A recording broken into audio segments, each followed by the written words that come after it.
Component lifecycle.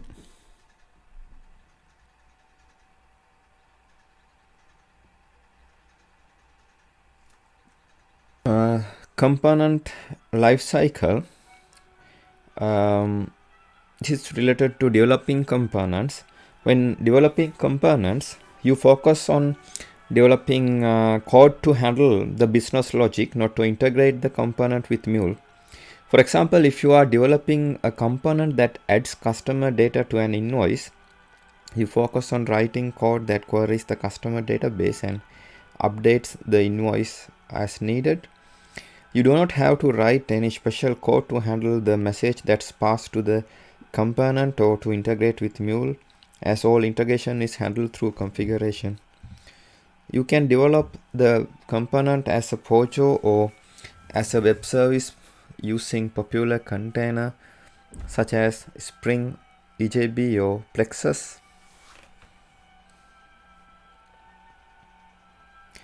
Component lifecycle. Your component can implement several lifecycle interfaces. The lifecycle flow typically look like this, with the on-call often being replaced by an entry point resolver. Following are the most commonly used lifecycle interfaces: org.mule.api.lifecycle.initializable. This is called only once for the lifecycle of the component. It is called when the component is created and when the component is component pool initializes.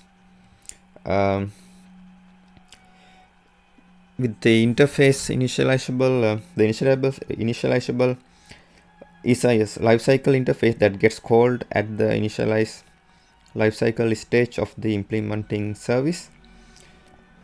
Here you can see the method initialize.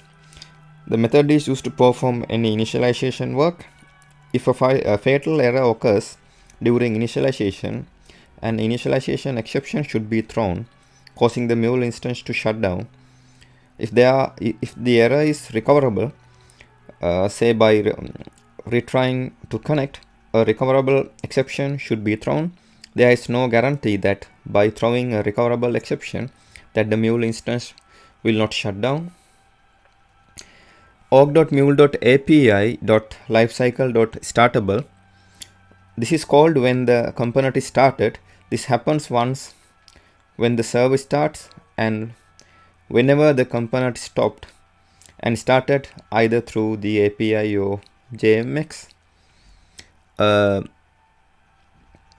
interface startable provides an object with the start method which gets called when the Mule instance gets started. This is mostly used by infrastructure components, but can also be implemented by service objects. This lifecycle interface should always be implemented with its opposite lifecycle interface stoppable. And here you can see the method start.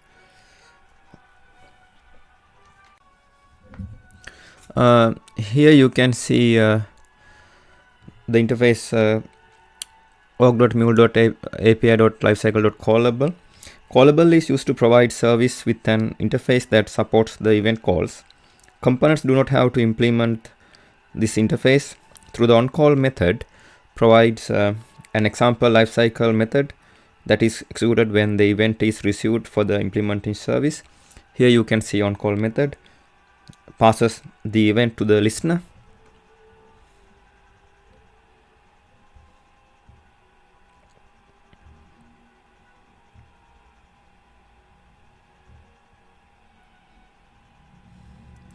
And here you can see org.mule.api.lifecycle.stoppable. This is called when the component is stopped.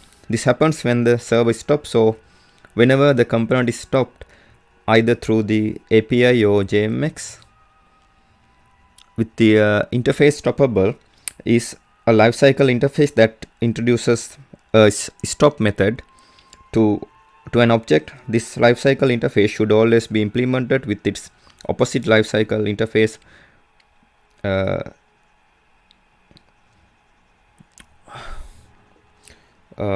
startable.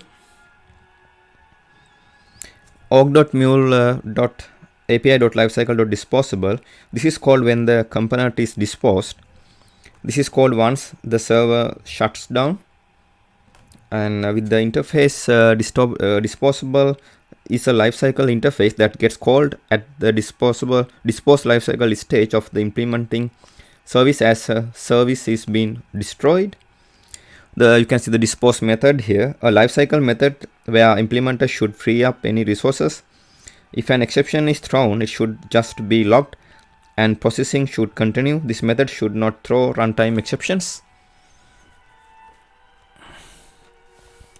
And here you can see default constructor is connected to initialize is connected to start is connected to on call is connected to stop is connected to dispose methods. Now this is the end of my presentation. Thank you very much for watching it.